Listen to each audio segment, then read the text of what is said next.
अस्सलामुअलैकुम दोस्तों। आज हम जो नावल पढ़ रहे हैं वो है ज़ालिम इश्क अस्कलम अलीज़ा अकमल। अगर आपको ये नावल अच्छा लगे तो बराए मेहरबानी मेरे चैनल को सब्सक्राइब करें और बेल का आइकन हिट कर दें ताकि मेरे आने वाली तमाम न्यू नावल्स आप तक ईज़िली पहुँच सकें। चलते हैं नावल की तरफ।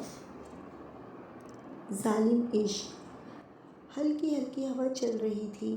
एक लड़की खिड़की के पास खड़ी किसी से फ़ोन पर हंस हंस कर बातें करते हुए इस शाम की तरह हसीन लग रही थी। ये थी परीशे, जिसे सब प्यार से परी कहते थे, जो अपने माँ बाप की इकलौती बेटी थी। वजाहत हुसैन के 2 बेटे और 1 बेटी थी। इनके बड़े बेटे अकबर की 2 बेटियाँ और 1 बेटा था। बड़ी बेटी नवाल शादीशुदा थी, जबकि छोटी बेटी महम की इसी महीने शादी थी। छोटे बेटे जाहिद की 1 बेटी परीशे थी, फ़ायज़ा, जो अकबर से छोटी और जाहिद से बड़ी थी। शौहर की वफ़ात के बाद जाहिद के पोर्शन में रहती थी। इनका 1 बेटा था साद, जो लंदन में रहता था और डॉक्टर था। परीशे की खालाजाद फ़जर, जो साजदा और मोहसिन की इकलौती बेटी थी और बहुत ही शरारती थी और परी के साथ ही यूनी में पढ़ती थी। इस वक्त परी से फ़ोन पर बात करते हुए इसे बता रही थी कि जब फ़जर लेट यूनिवर्सिटी पहुंची तो परी को आसपास ढूंढने लगी कि तभी वो किसी लड़के से टकरा गई जो किसी से फ़ोन पर बात कर रहा था। ओह, आई एम सॉरी। वो लड़का परी को देखकर माजरत करने लगा। आपके पास आंखें नहीं हैं क्या, जो यूं अंधों की तरह चल रहे हैं? जिस पर इस लड़के के माथे पर बल पड़ते हैं। मैं सॉरी बोल तो रहा हूँ। लड़कियों को तो बस झगड़ने के लिए मौका चाहिए होता है। क्या? फजर तो हैरान रह गई। तुमने मुझे झगड़ालू कहा? तो इस लड़के ने कंधे उचका दिए, जैसे कि कह रहा हो, बिल्कुल अच्छी तरह पता है मुझे तुम जैसी लड़कियों का, जो लड़कों से टकराने के बहाने ढूंढते हैं। बड़े आए मुझे झगड़ालू कहने वाले।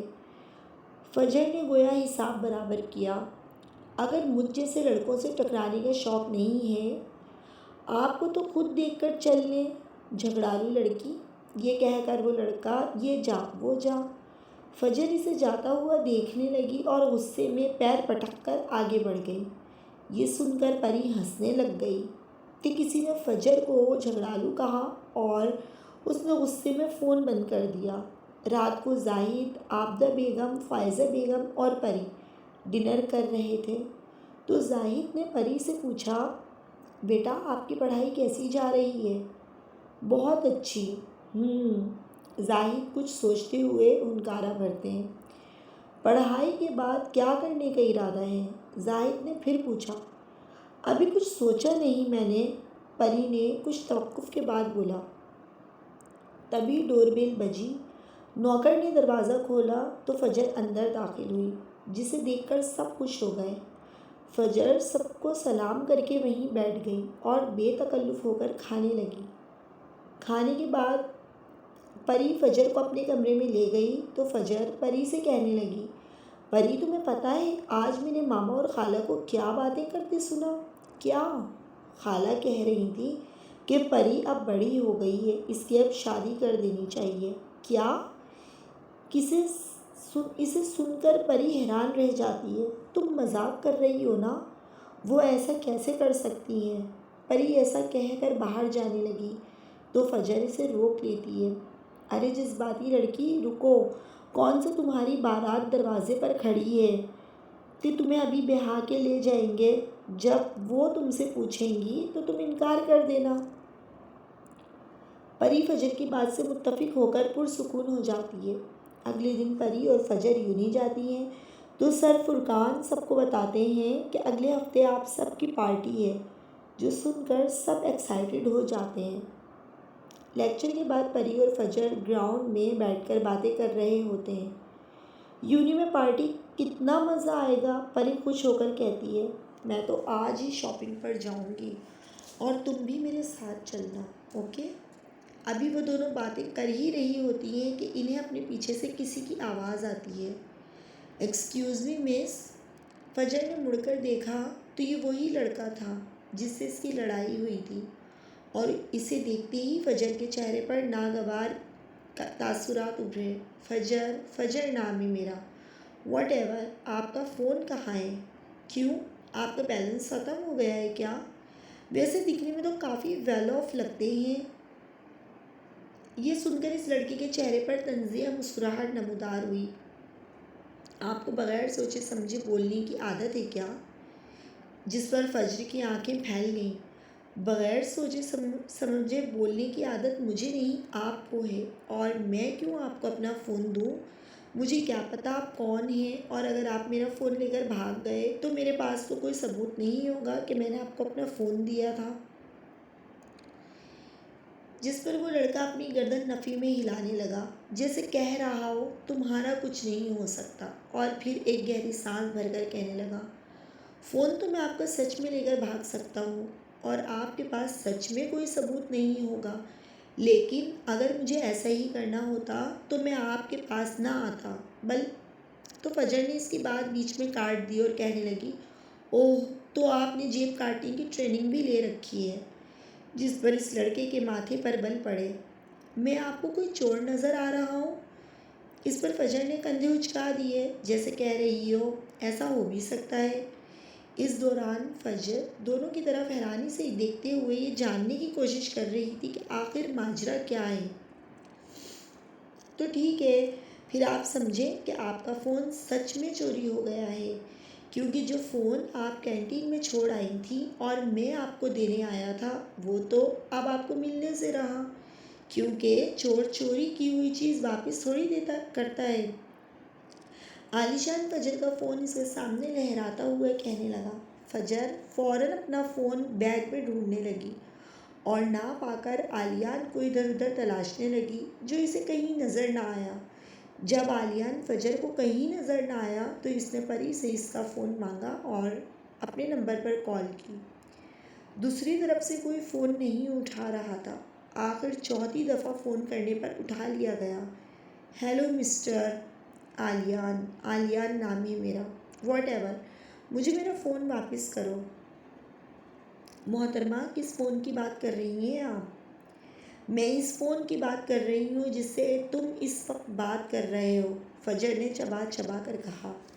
हाँ, लेकिन आपके ख़्याल में तो ये फ़ोन चोरी हो गया है, और चोर चोरी की हुई चीज़ कभी वापस थोड़ी करता है।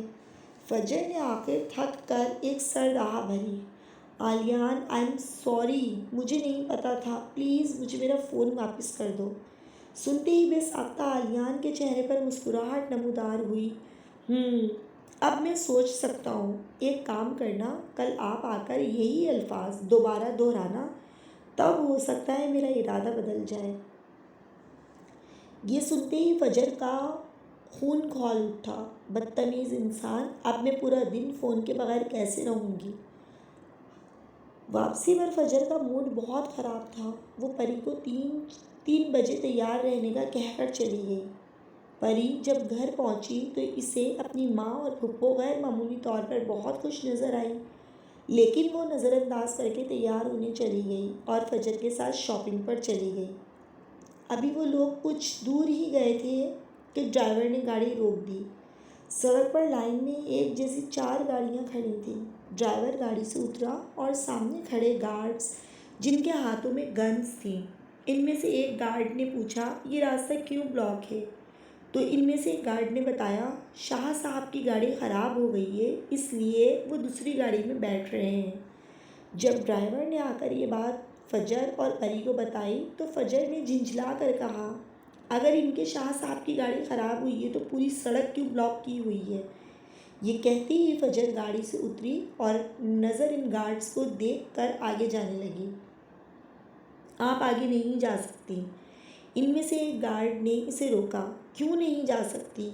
तो इन गार्ड्स ने ड्राइवर की कही हुई बात दोहरा दी तो फजर ने गुस्से में मज़ीद इजाफा किया, तो ये आपके शाह साहब का मसला है, मेरा नहीं। हटाओ ये गाड़ियाँ। और ये शाह साहब क्या इतने मोटे हैं जो एक गाड़ी में पूरे नहीं आ रहे, जो ये 4 गाड़ियाँ लाइन में ला कर खड़ी कर दी हैं?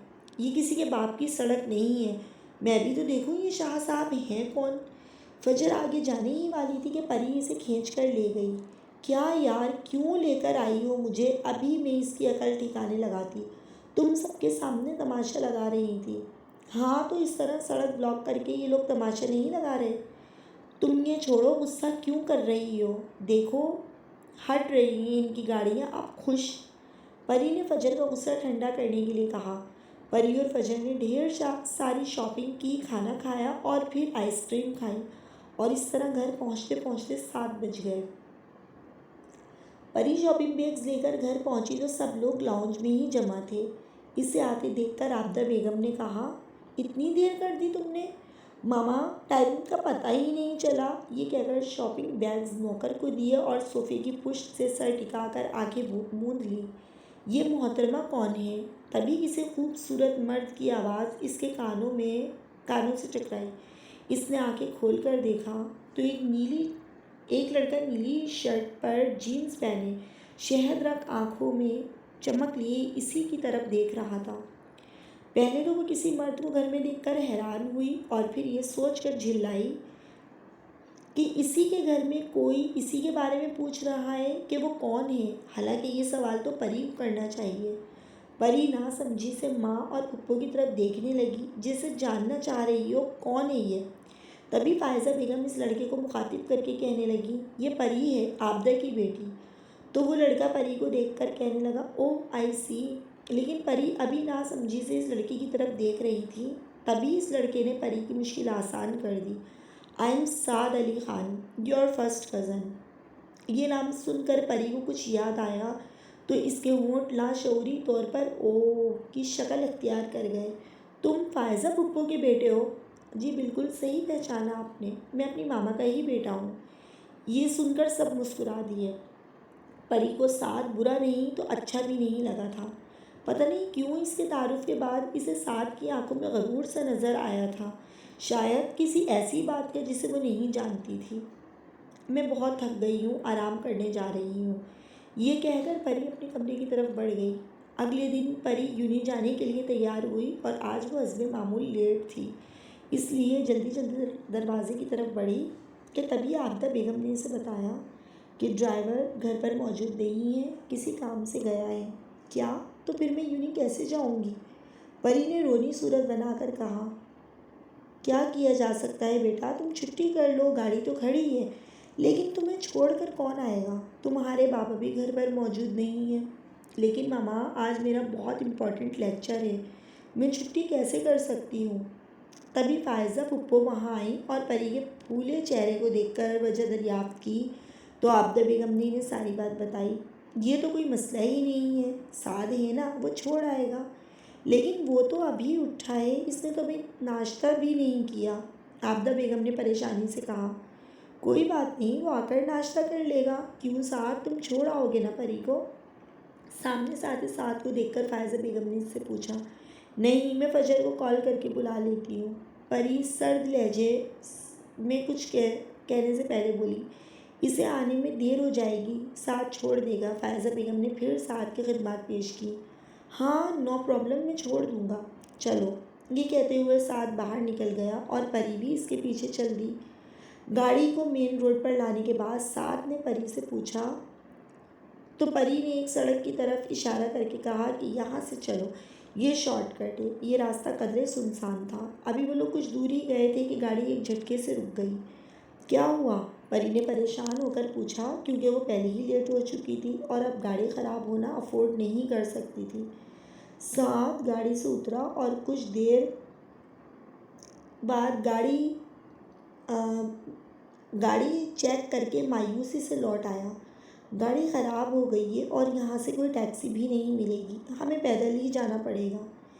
ये कहकर वो गाड़ी से उतर गया और परी भी बुरे बुरे मुंह बनाती उसकी तकीद में गाड़ी से उतर गई। अगर हम इस तरह चलते रहे तो मैं यूनी कैसे पहुँचूँगी? इससे अच्छा तो मैं फजर के साथ चली जाती। ये कहते ही वो तो फजर को फ़ोन करने लगी, लेकिन वहाँ सिग्नल ही नहीं आ रहे थे। तुम मना नहीं कर सकते थे, ख्वाह आज मुझे तुम्हारी वजह से छुट्टी करनी पड़ेगी। मेरी वजह से? ये सुनकर साद हैरान रह गया।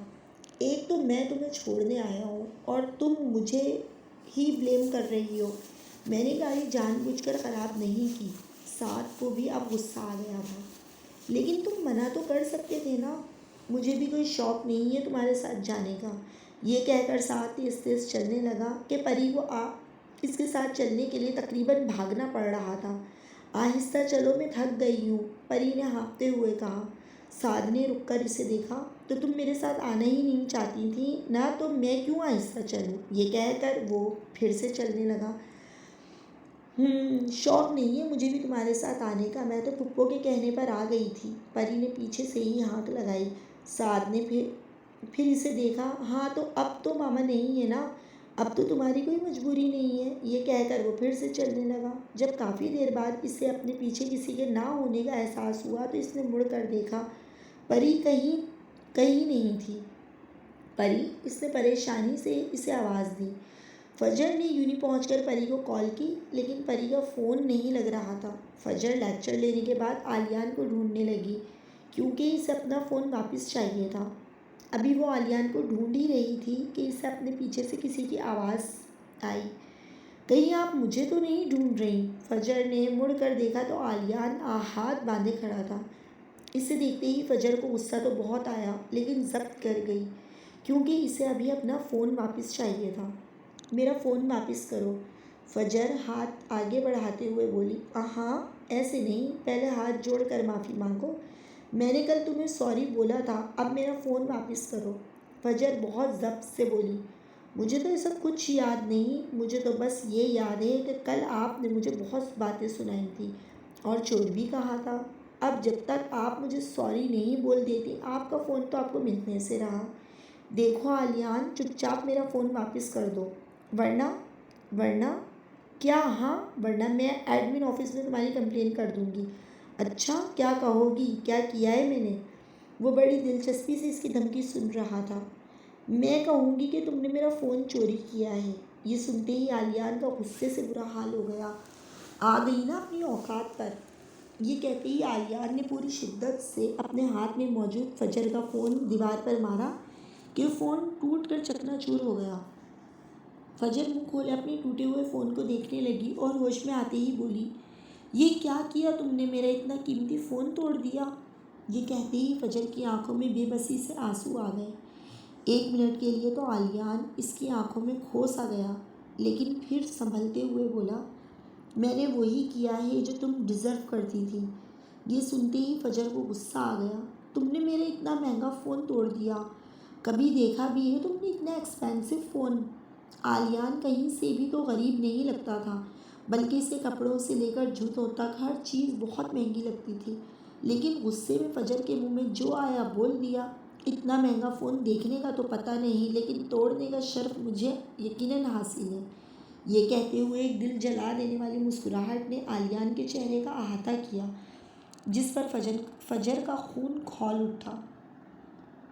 आलियान, तुम्हें पता नहीं है कि तुमने पंगा किससे लिया है। अब तुम देखना मैं तुम्हारा क्या हश्र करती हूँ। जिस पर आलियान ने एक जानदार कहका लगाया और नफ़ी में सर हिलाता हुआ चला गया। फजर दिल ही दिल में आलियान से मुखातिब हुई। आलियान, फजर से पंगा लेकर तुमने अच्छा नहीं किया। यू हैव टू पे फॉर दिस। ये कहते हुए फजर आलियान से बदला लेने के अज़म के साथ चली गई। साद की बातों को सुनकर गुस्से में परी साद की उल्टी तरफ बढ़ गई और तेज़ तेज़ चलने की वजह से इसे पता ही नहीं लगा कि वो कहाँ आ गई। अभी वो इधर उधर देखकर जगह का अंदाज़ा लगाने की कोशिश कर ही रही थी कि कुछ लड़के अपनी बाइक पर आकर परी के इर्द गिर्द चक्कर लगाने लगे। परी ये देखकर बौखला कर आगे जाने लगी तो एक लड़का वहाँ खड़ा हो गया। फिर जब वो पीछे की तरफ बढ़ी तो वहाँ पर भी एक लड़का खड़ा था। आखिर परी हिम्मत करके भागने लगी तो एक लड़के ने इसका हाथ पकड़ लिया। छोड़ो मेरा हाथ, कोई है, प्लीज़ हेल्प, परी रोते रोते चिल्लाने लगी। तभी किसी ने इस लड़के के मुंह पर मुक्का मारा तो वो लड़खड़ाकर पीछे गिरा। परी फ़ौरन संभल कर पीछे हटी। अब वो लड़का इन सब लड़कों की पिटाई कर रहा था। परी की तरफ इसकी पीठ थी, लेकिन परी पहचान गई कि वो साद था, क्योंकि इसने ऐसी ही शर्ट पहनी हुई थी। इन लड़कों की अच्छी तरह पिटाई करने के बाद जब वो भाग गए तो साद परी की तरफ बढ़ा और इसे कंधों से पकड़कर झिंझोड़ा कि परी को इसकी उंगलियां अपने बाजुओं में पेवस्त होती हुई महसूस हुई। तुम्हारा दिमाग ख़राब हो गया था क्या? तुम्हारे पास अकल नाम की चीज़ है या नहीं? मैंने क्या किया है? आखिर परी ने हिम्मत करके पूछ ही लिया। क्या किया है तुमने, ये भी मैं बताऊं तुम्हें? हाँ, तो तुम ही तो कह रहे थे ना कि मैं चली जाऊं। तुम तो चाहते ही नहीं थे। तुम तो चाहते ही नहीं थे, तो फिर अब क्यों आए? परी भी गुस्से में चिल्लाई तो साद ने खींच कर एक थप्पड़ परी के मुंह पर मारा। परी बेयकीनी से साद की तरफ देखने लगी। मैं आ गया हूँ ना, तभी तुम यहाँ सही सलामत खड़ी हो। इससे पहले साद कुछ और बोलता, परी को फजर का फ़ोन आने लगा। शायद यहाँ पर सिग्नल्स मौजूद थे। परी ने फजर को तफसील बाद में बताने का कहकर इसे लेने आने का कहा। साद ने भी घर फ़ोन कर लिया और दोनों इंतज़ार करने लगे। इस दौरान परी ने एक बार भी साद की तरफ नहीं देखा। इसके दिल में साद के लिए शदीद नफ़रत पैदा होना शुरू हो गई थी। परी फजर के साथ इसके घर और साद अपने घर चला गया। फजर परी को लेकर अपने कमरे में चली गई और आते ही इससे पूछा, अब बताओ क्या हुआ है? तो परी ने इसे सारी तफसील बता दी, जिस पर फजर ने अफसोस से सर नफ़ी में हिलाया। परी, तुम्हें ऐसा नहीं करना चाहिए था। आई कांट बिलीव दिस फजर। तुम्हें भी लगता है कि वो सही है और मैं गलत? परी, मैं तुम्हें गलत नहीं कह रही, लेकिन तुम्हें इस तरह जाना नहीं चाहिए था। फजर, इसने खुद मुझे जाने का कहा था, और तो और इसने मुझे थप्पड़ भी मारा था, और तुम इसी की साइड ले रही हो। फजर प्लीज़, तुम मुझे घर भिजवा दो। परी खड़े होते हुए बोली। लेकिन परी, फजर ने इसे रोकना चाहा। प्लीज़ फजर, मैं इस वक्त कुछ नहीं सुनना चाहती, और तुमने अगर मुझसे साद की वकालत के अलावा कोई बात करनी हो तो करना। अच्छा ठीक है ना, सॉरी बाबा, तुम अपने कज़न की वजह से मुझसे क्यों नाराज़ हो रही हो? ये कहते हुए फजर परी के गले लग गई, जिस पर परी मुस्कुरा दी। हाँ, लेकिन अब मैं चलती हूँ, खुदा हाफिज़। तो फजर ने भी इसे कुरेदा नहीं और इसे छोड़ने के लिए बाहर की तरफ बढ़ गई, क्योंकि वो नहीं चाहती थी कि किसी की वजह से इनकी दोस्ती ख़राब हो। फजर परी को बाहर छोड़कर आई तो इसे एक बार फिर आलियान की हुई हरकत याद आई, जो वो परी की परेशानी में कुछ देर के लिए भूल गई थी। तो एक बार फिर गुस्से की लहर इसके अंदर सरायत कर गई। तभी इसने एक बार फिर खुद से अहद किया कि वो आलियान को नहीं छोड़ेगी। तभी इसके दिमाग में एक शरारती आइडिया आया। अब इसे पार्टी का बेसब्री से इंतज़ार था। अभी वो ये सब सोच ही रही थी कि इसके फ़ोन पर प्राइवेट नंबर से कॉल आने लगी। इसने कुछ सोचते हुए फ़ोन उठा लिया। हेलो, कौन बात कर रहा है? वही जिसके ख़यालों में तुम गुम हो। फजर इधर उधर देखने लगी कि कहीं किसी ने इसकी सोच तो नहीं पढ़ ली। कौन? इसने परेशानी से कहा तो दूसरी तरफ मौजूद शख्स ने ज़ोरदार कहका लगाया। अभी का तो पता नहीं, लेकिन बहुत जल्द ऐसा वक्त आएगा जब तुम सिर्फ़ और सिर्फ मुझे ही सोचोगी। ये कहते हुए दूसरी तरफ मौजूद शख्स ने फ़ोन काट दिया। हेलो, फजर ने परेशान से कहा, लेकिन दूसरी तरफ मौजूद शख्स फ़ोन काट चुका था। पता नहीं कौन पागल था। फजर बड़बड़ाती हुई आगे बढ़ गई। परी घर आते ही अपने कमरे में चली गई और आते ही सो गई। शाम को जब उसकी आँख खुली तो इसे सख्त भूख का एहसास हुआ, क्योंकि इसने नाश्ता भी नहीं किया था। फ्रेश होने के बाद परी ने खाना खाया और अभी वो किचन से निकल ही रही थी कि जाहिद साहब की आवाज़ इसकी समातों से टकराई। परी, बात सुनो। परी भी लाउंज की तरफ बढ़ गई, जहाँ जाहिद साहब, फ़ायज़ा बेगम, आबदा बेगम और साद बैठे थे। साद को देखते ही इसके अंदर नागवारी की लहर सरैयत कर गई। जी बाबा। वो भी जाहिद साहब के सामने वाले सोफ़े पर टिक गई, जबकि साद जाहिद साहब के साथ बैठा था कि वो आराम से इसे देख सकती थी। परी, ये मैं क्या सुन रहा हूँ? ये तुमने आज क्या हरकत की है? जिस पर परी हैरान परेशान जाहिद साहब को देखने लगी। मैंने? परी ने अपनी तरफ इशारा किया। परी, ऐसे ज़ाहिर मत करो जैसे आपको कुछ पता ही नहीं। अगर गाड़ी ख़राब हो गई थी तो आप गाड़ी से क्यों उतरी? आपको अंदाज़ा भी है कि आपकी इस हरकत की वजह से साद कितना परेशान हुआ है? बाबा, मैंने। परी अभी कुछ कहने ही लगी थी कि आबदा बेगम ने इसे बीच में टोक दिया। एक तो वो बच्चा तुम्हें छोड़ने गया और तुम उसी के साथ बदतमीज़ी करके यहाँ आ गई। ये कोई तरीका होता है? बच्चा? इस बच्चे की हरकतें मालूम हो ना आपको तो पता चली। परी ये सोचते हुए साद को ढूंढने लगी, जिसने बेनियाजी से कंधे उचका दिए। इसे मत घूरो, वो तो मुझे बता भी नहीं रहा था तुम्हारी इस हरकत के बारे में। वो तो मेरे इसरार करने पर इसने बताया, क्योंकि ड्राइवर ने बताया कि गाड़ी कहीं और खड़ी थी और इसीलिए तुम फजर के साथ गई। जाहिद साहब ने इसे टोका।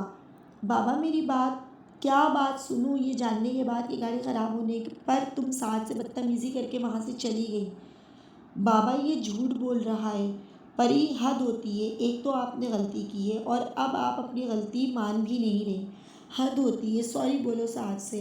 अब क्या आबदा बेगम ने इसे लताड़ा तो परी ने बेयकीनी से इनकी तरफ देखा। आबदा जाने तो बच्ची है। फ़ायज़ा बेगम ने परी का तकरीबन रोने ले के करीब होता चेहरा देखकर इसकी हिमायत की। क्या जाने दें, हद होती है बदतमीज़ी की। अब जाओ अपने कमरे में और आज के बाद ऐसी हरकत ना हो। आबदा बेगम ने इसे घूरते हुए कहा तो वो इन पर एक पुरशिकवा नज़र डालकर अपने कमरे की तरफ बढ़ गई। अब इसे साद से और नफ़रत हो रही थी क्योंकि आज इसकी वजह से जाहिद साहब ने अपनी नाज़ों में पली लाडली बेटी को डांटा था। I hate you Saad, I just hate you, परी गुस्से में रोते हुए चीखी थी। साद ने पाकिस्तान में ही अपना क्लिनिक खोलने का फ़ैसला किया क्योंकि अब वो अपनी माँ से दूर नहीं जाना चाहता था और फ़ायज़ा बेगम साद के इसरार के बावजूद लंदन जाने के लिए तैयार नहीं हुई थी। साद भी परी के कमरे में रिहाइश पजीर था। परी जब भी सोने की कोशिश करती तो इसे अपनी बेइज्जती याद आने लगती। आखिर गुस्से में वो उठकर बैठ गई और साद को सुनाने के लिए ऊपर की तरफ बढ़ गई। साद के कमरे के बाहर पहुंची तो कमरे का दरवाज़ा थोड़ा सा खुला हुआ था। परी हल्का सा दरवाज़ा खोलकर अंदर दाखिल हुई। साद कमरे में मौजूद नहीं था लेकिन वॉशरूम से पानी गिरने की आवाज़ें आ रही थीं। गालिबन वो नहा रहा था। बेड पर इसकी शर्ट और ट्राउज़र पड़ा हुआ था जो गालिबन वो नहाने के बाद पहनने वाला था। तभी परी के दिमाग में एक शरारती आइडिया आया। इसने टेबल पर पड़े बॉक्स से कैंची निकाली और साद की वार्डरोब की तरफ बढ़ गई और अपना काम करने के बाद फतह मुस्कुराहट ने इसके चेहरे का अहाता किया। वो कमरे पर एक दायराना नज़र डालकर अपने कमरे की तरफ बढ़ गई। इसे यकीन था कि अब इसे पुरसुकून नींद आएगी। अगले दिन सैटरडे था और परी की यूनिट से छुट्टी थी तो सुबह वो अच्छी तरह नींद पूरी करके उठी तो साद टीवी लाउंज में सोफे पर बैठा था। इसने रात वाला ट्राउज़र शर्ट पहना हुआ था। इसका मतलब था कि इसने अभी तक अपने कपड़ों का हशर नहीं देखा था। परी लाउंज से गुजरती हुई किचन की तरफ बढ़ गई और नाश्ता करने के बाद लॉन में बैठकर कॉफ़ी पीने लग गई। अभी इसे बैठे हुए 15 मिनट ही गुजरे थे कि साद दनदनाता हुआ इसके सर पर आ पहुंचा। ये तुम्हारी हरकत है ना? साद ने अपनी शर्ट परी के सामने लहराई जो जगह जगह से ऐसी कटी हुई थी जैसे किसी चूहे ने काटा हो। मैं क्यों करूँगी भला ऐसा? परी बौखलाकर खड़ी हो गई क्योंकि इसे उम्मीद नहीं थी कि साद को इतनी जल्दी पता चल जाएगा। मैं क्यों तुम्हारी शर्ट कैंची से काटूँगी? गड़बड़ा कर जो जो इसके मुंह में आया बोल दिया। ओह, तो कैंची से काटी थी तुमने मेरी शर्ट? मैंने नहीं काटी। तो अच्छा, तो तुम्हारे रिंग मेरे कमरे में क्या कर रही थी? तभी परी ने अपनी उंगली की तरफ देखा जहाँ इसकी रिंग मौजूद नहीं थी जो वो हर वक्त पहन कर रखती थी। इससे पहले वो कुछ कहती साद ने इसे बाजुओं से पकड़कर इसे झिंझोड़ा। तुम्हें पता भी है कि तुमने क्या हरकत की है? मुझे हॉस्पिटल जाना है और मेरे पास एक भी सही सलामत नहीं बची। वो तकरीबन धाड़ा था। परी पहले तो इसकी धाड़ सुनकर सहम गई लेकिन फिर अपने अंदर हिम्मत पैदा करके बोली, हाँ तो अभी मैंने क्या किया है? तुमने मुझे थप्पड़ मारा और क्या कह रहे थे कि मैं बगैर वजह की गाड़ी से उतर गई थी। बाबा के सामने तो ऐसे बन रहे थे जैसे तुमसे बड़ा शरीफ तो इस दुनिया में है ही नहीं। तुम झूठ बोल सकते हो और मैं ये भी नहीं कर सकती। तुम समझती क्या हो अपने आप को? साद ने ज़ब्त से कहा। मैं ख़ुद को वही समझती हूँ जो मैं हूँ, परी जाहिद। ये सुनते ही साद ने एक झटके से परी का बाजू छोड़ा। मुझे बहुत अफसोस हुआ ये जानकर कि तुम तो अपनी पहचान भी नहीं जानती। बट यू नो वॉट, ये गलती तुम्हें बहुत महंगी पड़ेगी।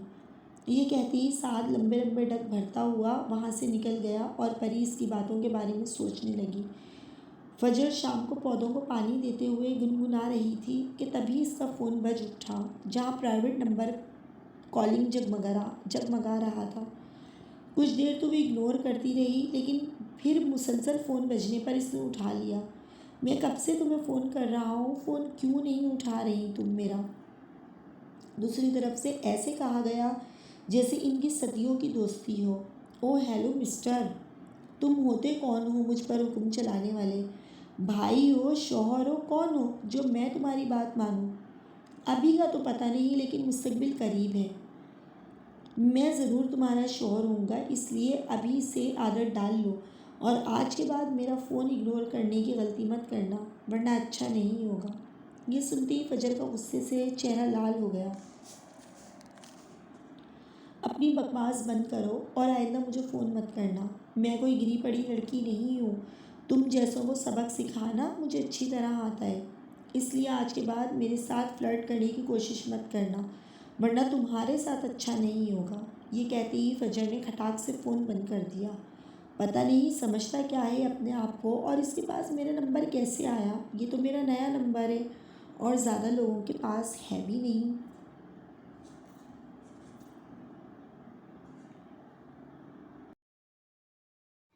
तो फ्रेंड्स, आज की जालिम इश्क की पहली किस्त आप सबको कैसी लगी? अपनी राय का इजहार ज़रूर कीजिएगा और जानिए अगली किस्त में कि क्या साद और परी के बीच में मोहब्बत पैदा हो पाएगी या नहीं, और फजर को फ़ोन किस अजनबी शख्स ने किया था। ये जानने के लिए चैनल को ज़रूर सब्सक्राइब करें, बेल का आइकन हिट कर दें और अपने दोस्तों के साथ शेयर करें। मिलते हैं अगली किस्त में इंशाअल्लाह। अल्लाह हाफिज़।